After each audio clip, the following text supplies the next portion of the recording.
kada viskas gerai, žmogus nesistengia dažniausiai, nebent labai smalsus, domisi, tobulėja, bet dažniausia gyvenimas priverčia.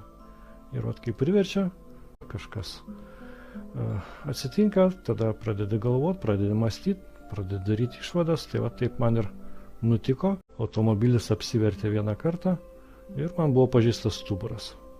Tada buvau jaunas studentas, kuris džiaugiasi, kad nereiks laikyti egzaminų. Taip pusę metų praleidau lovoje ir turėjau laiko pagalvoti, pamastyti.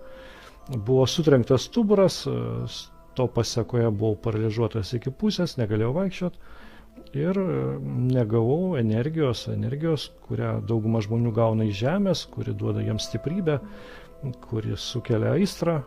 Tiesiog buvau atjungtas nuo šito. Ir tada automatiškai ieškai kitų energijos šaltinių.